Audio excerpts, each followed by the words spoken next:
Hi all, Alicia here with Evangelize Georgia, and I hope you are well. Before we begin, if you could go ahead and subscribe to this channel. We have no plans to monetize, so subscribing is a great way that you can support our evangelism, the spread of the gospel, and it is completely free for you. Last night I filmed a live in which I went over some rapture dreams and visions that the Lord had given me, and the live got cut short, but that is all right.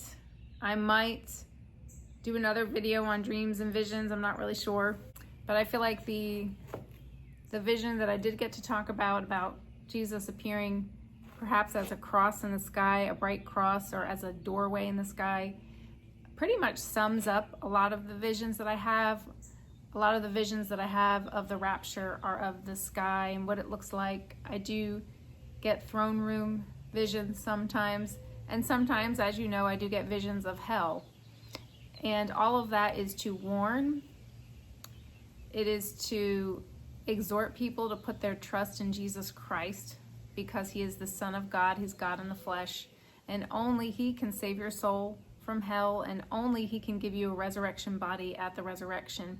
But step one, put your trust in Jesus. And if you haven't done so already, just call out to him and just admit that you can't save yourself. You can't give yourself eternal life. You cannot resurrect your body from the dead.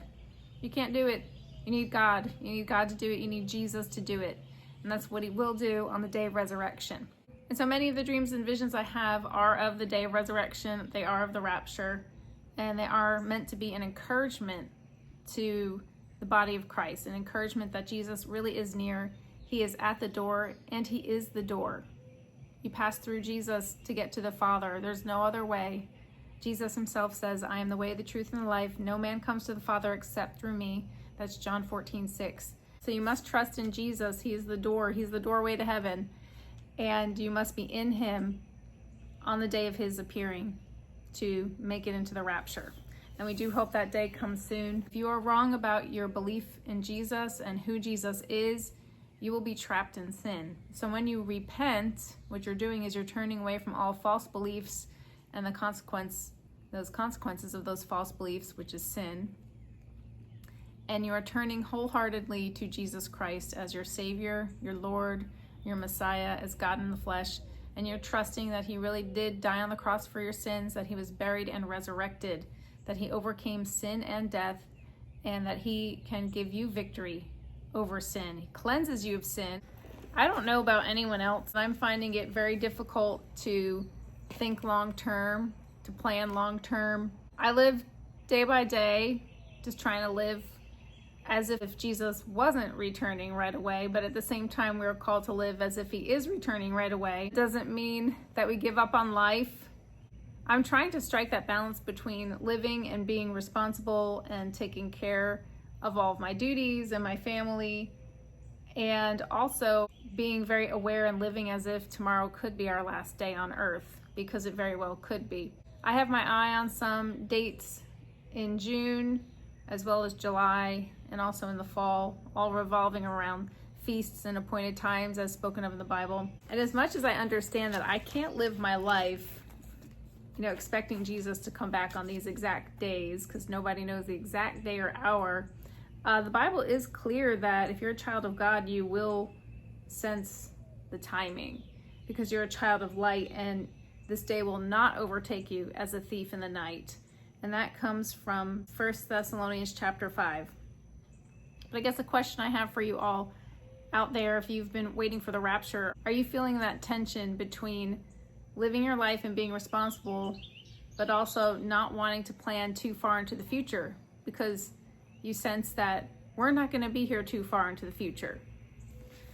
And if you're finding yourself in that situation, I want you to know that you're not alone. And I am very well acquainted with that. And also that kind of thinking can put you at odds with the people in your life.